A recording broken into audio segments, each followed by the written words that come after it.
स्वागत है आपका the red answer YouTube channel में। जैसा कि हम लोग फॉर्म्स ऑफ लिटरेचर डिस्कस कर रहे हैं, उसी क्रम में आगे बढ़ते हुए आज कुछ और टॉपिक डिस्कस करेंगे हम, जिसमें पहला है legend. LEGEND, legend. Social media के ज़माने में लेजेंड वर्ड तो काफ़ी सुना होगा, मेम्स वगैरह खूब बनते हैं कि नॉर्मल पीपल कैसे हरकत करते हैं और लेजेंड्स कैसे हरकत करते हैं। यहाँ पर एक लिटरेरी जॉनरा के रूप में देखिए लेजेंड क्या होता है। A legend is a genre of folklore that consists of a narrative featuring human actions perceived or believed both by teller and listeners to have taken place within human history। देखिए जो नीले शब्दों में लिखा हुआ है, they are important words to be remembered. Genre folklore या genre of folklore. Folklore समझते हैं, लोक संगीत, लोक साहित्य, लोक संगीत। यानी जैसे ही वर्ड फोक आ गया, इसका मतलब ये कहीं ना कहीं लिमिटेड हो जाएगा एक पर्टिकुलर रीजन तक, एक पर्टिकुलर क्षेत्र तक। ठीक है, अलग अलग जगहों का अलग अलग कल्चर होता है, उस हिसाब से वहाँ का लोक संगीत होता है, गीत होता है। तो लेजेंड जो है ये रीजन स्पेसिफिक हो जाएगा, रीजन स्पेसिफिक नहीं, रीजन REASON नहीं, REGION।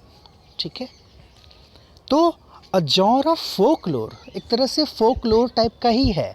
मतलब उस हिसाब से अगर आप देखें तो जैसे बिरहा सुना होगा आपने, हमारे भारत में बिरहा जो जिसमें गीत के माध्यम से किसी घटना के बारे में बात करते हैं, किसी महान इंसान के बारे में बात करते हैं।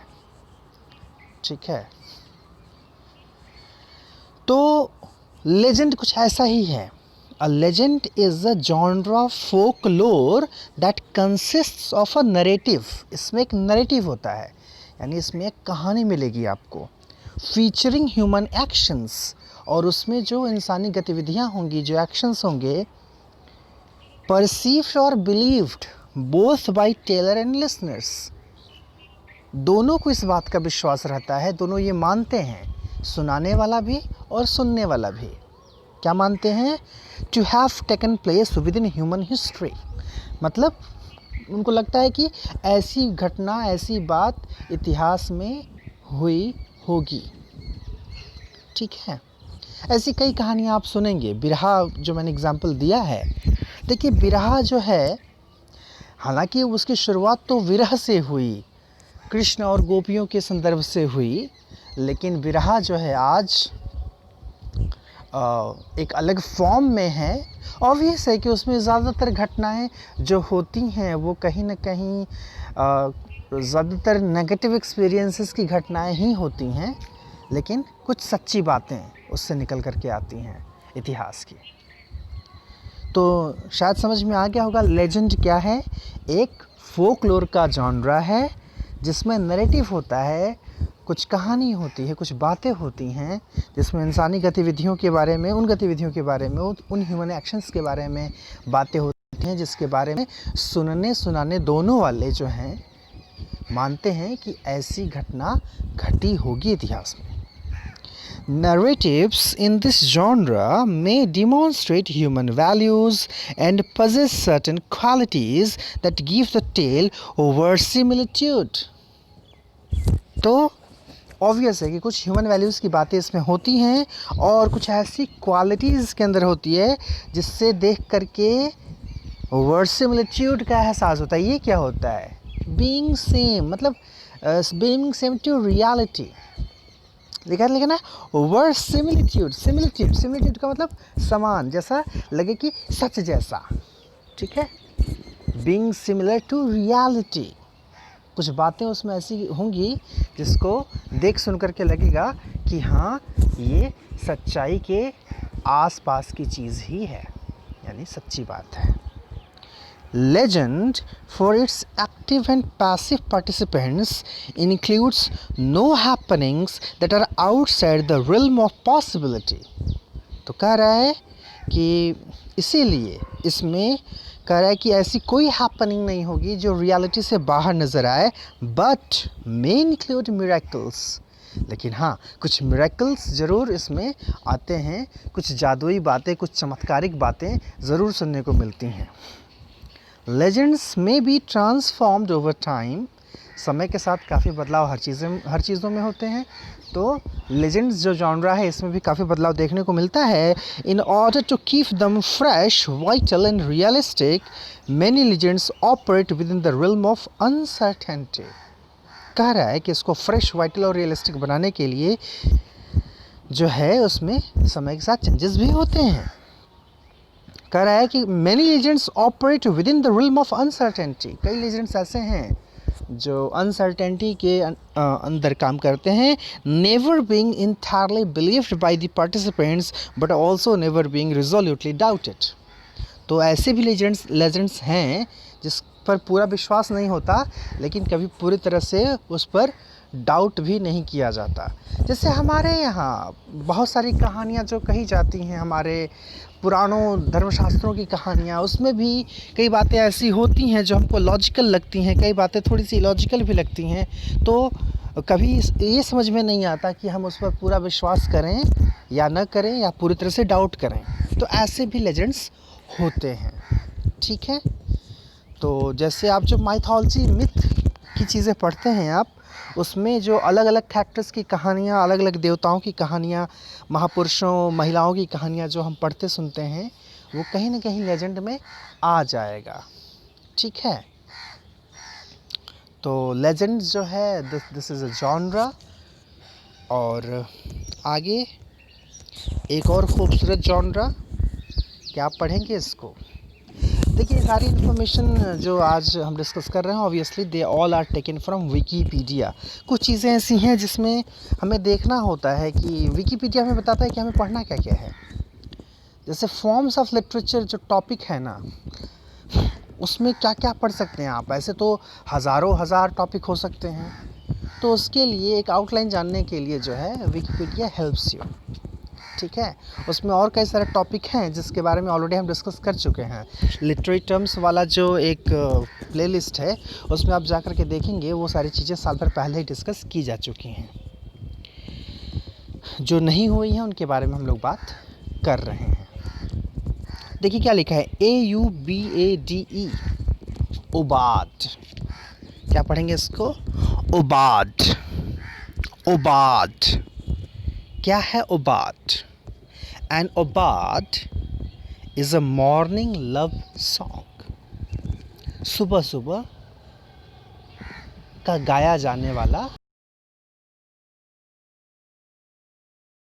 Love song as opposed to serenade intended for performance in the evening. अब देखिए यहाँ पर दो चीज़ें सीख लेनी है आपको। एक तो ये जान लेना है कि ओबार्ड जो है ऑब्वियसली एक पोएम का जॉनरा है, जिसमें एक तरह से मॉर्निंग लव पोएम होती है, सुबह सुबह गाया जाने वाला प्रेम का गीत। तो ओबार्ड को जान लिया, साथ में उसका अपोजिट भी जान लें। अपोजिट में भी चीज़ें आ सकती हैं जॉनरा में। तो ओबार्ड का अपोजिट क्या है? सेरेनेड। एक और वर्ड है, उसके बारे में बात करेंगे अभी हम। तो सेरेनेड क्या होता है? ऑब्वियसली वो शाम के लिए, वो शाम को परफॉर्म करने के लिए लिखा जाता है, सेरेनेड। तो यहाँ पर वो भी याद कर लें जो एक फ्रेज सुना होगा, from dawn to dusk. Dawn, DAWN, dawn का मतलब सुबह से पहले का जो समय होता है, जो उषा काल है, जब अरुणोदय होता है। Dawn to dusk, DUSK, dusk मतलब गोधूली वेला, जो शाम के बाद का समय, रात के पहले का समय है। तो फ्रॉम डे टू नाइट को हम एक अलग फ्रेज में बोलते हैं, फ्रॉम डॉन टू डस्क। तो डॉन का अपोजिट डस्क। तो जब डॉन के कॉन्टेक्स्ट में बात करेंगे तो ओबाड हो जाएगा, जब डस्क के कॉन्टेक्स्ट में बात करेंगे तो सेरेनेड हो जाएगा, जब नाइट के कॉन्टेक्स्ट में बात करेंगे तब कुछ और हो जाएगा। सो क्या है ओबाड? अ सॉन्ग और poem about lovers separating at dawn. जो सुबह बिछड़ने वाले लवर्स हैं डॉन के समय, उनसे जुड़ा हुआ गीत। एक तो ये है इसका interpretation. It has also been defined as a song or instrumental composition concerning accompanying or evoking daybreak। यानी इंस्ट्रूमेंटल कंपोजिशन माने इंस्ट्रूमेंट पर गाया जाने वाला गीत जो लिखा जाता है डे ब्रेक के लिए। जो डे ब्रेक का मतलब जो सुबह हो रही होती है, जब सुबह की किरणें फूट रही होती हैं आकाश में, उस समय लवर्स को लेकर के लिखा जाने वाला प्रेम गीत, that is called aubade. In the strictest sense of the term, an obad is a song sung by a departing lover to a sleeping woman। और अगर और नज़दीक से समझने की कोशिश करें तो वही कह रहा है कि ये वो पोएम है, ये वो गीत है जो एक लवर गाता है अपनी बिलवेड के लिए, जो उस समय सो रही होती है, सुबह का समय जब उसको जाना होता है, and the woman is sleeping that time। Obads are generally conflated with what are strictly called albas, which are exemplified by a dialogue between parting lovers। तो ओबाड में अल्बास पाया जाता है, जो कि एक तरह से उन दोनों के बीच की बातचीत होती है। A refrain with the word alba and a watchman warning the lovers to the approaching dawn। और उसमें ये होता है कि वॉचमैन जो है लवर्स को बता रहा होता है कि भाई सुबह हो गई। अब यहाँ ओबाड के एग्जाम्पल कुछ दिए हुए हैं आपके लिटरेचर से, उसको भी याद रखें। क्वेश्चन चूँकि विकीपीडिया में इन्फॉर्मेशन इस ढंग से दी हुई है तो क्वेश्चन ऐसे भी आ सकता है। ठीक है, कैसे आ सकता है?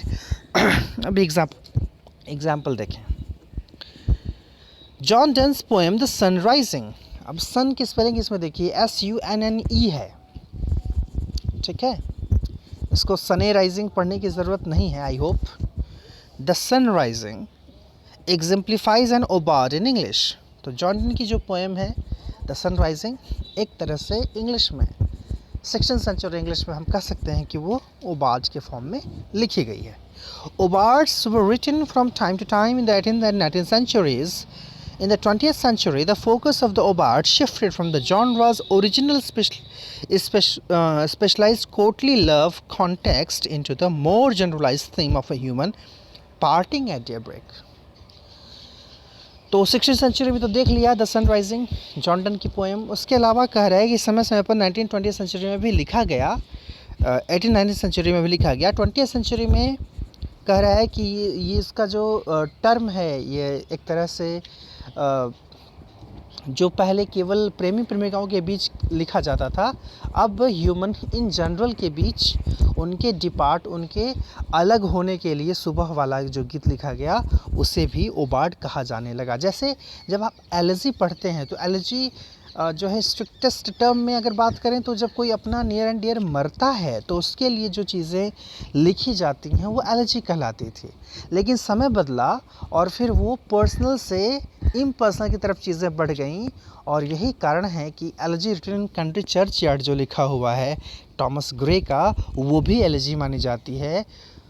उन किसानों की, उन पीजेंट्स की मृत्यु को के बारे में बात करना, या जो चीज़ें वो खोते हैं अपनी लाइफ में उनके बारे में बात करना, उनको मौन करना जो कि उसके अपने नहीं हैं, तो वो एलर्जी का फॉर्म कंसिडर कर लिया गया। मतलब किसी चीज़ की शुरुआत एक स्पेसिफिक कॉन्टेक्स्ट से होती है और समय के साथ चीज़ें जब बदलती हैं तो वो स्पेशलाइज से जनरल की तरफ बढ़ना शुरू कर देता है। ओबाड के साथ भी ये है। ठीक है, इसकी शुरुआत इस कॉन्टेक्स्ट में हुई कि कोई एक लवर जब बिलवेड से अलग होगा सुबह में, तो उस समय वो जो सॉन्ग गाएगा, जो प्रेम का गीत गाएगा, या कोट करने के लिए, कोट का मतलब होता है अपनी प्रेम को रखने, समझाने, कन्विंस करने, कोक्स करने। कोक्स बड़ा अच्छा टर्म है, COAX, कोक्स। मान मनौवल करना, चिरौरी करना, अपनी बात को रखना, कन्विंस करना। तो कोर्टली लव, कोर्टली लव का मतलब कोर्ट वाला लव मत समझिएगा कि दरबार वाला लव, है ना, ऐसा नहीं है। कोर्ट करने के लिए जो पोएम यूज़ की जाती रही, वो। और जॉन डन तो भाई इसमें बड़े आगे हैं, उनके कई सारे पोएम में आप देखेंगे कि कैसे वो कोट कर रहे हैं अपनी बिलवेड को। हाँ, तो 20th सेंचुरी में एक और एग्जाम्पल ओबाज का आता है, फिलिप लार्किन, नाम सुना होगा। वो पोएट जो बाय प्रोफेशन लाइब्रेरियन था। BHU में हमेशा ये क्वेश्चन पूछते हैं सब। हाँ, तो ओबाज, उनकी पोएम का नाम ही है ओबाज, ठीक है। तो ओबाज की बात तो हमने कर ली। इसका अपोजिट जो है, मैंने कहा था सेरेनेड, सेरेनाड। सेरेनाड क्या है? करेक्ट कि one given outdoors at night for a woman being courted. Night दे दिया स्पेशली इसमें, और नाइट माने इवनिंग माने कोर्ट करने के लिए वुमन को जो सॉन्ग या जो गीत या जो पोएम यूज़ की जाती है, या इंस्ट्रूमेंट पर स्पेशली उसको इंस्ट्रूमेंटलाइज किया जाता है, मतलब जो म्यूज़िकल इंस्ट्रूमेंट होते हैं उसके लिए जो गीत लिखा जाता है शाम के लिए, वो है सेरेनेड। एक और वर्ड है इसी कॉन्टेक्स्ट में, क्या बोलते हैं उसको? नॉकटर्न। नॉकटर्न क्या है स्पेलिंग? NACTURNE। नॉक्चर्नल सुना होगा, जो रात्रिचर प्राणी होते हैं, नॉक्चर्नल एनिमल्स। हाँ, नॉकटर्न जो है ये क्या है? A work of art dealing with evening और नाइट, ठीक है। तो ये भी एक वर्ड है नॉकटर्न, अमेरिकन प्रोनाउंसिएशन है इसका। कह रहा है कि वो वर्क ऑफ आर्ट जो शाम या रात के लिए लिखा जाए। तो जब भी आप ओबाज की बात करेंगे तो साथ में ये नॉकटर्न और सेरेनेड भी याद रखेंगे, ठीक है। आई होप कुछ नई चीज़ें आज मालूम चली हों। धन्यवाद।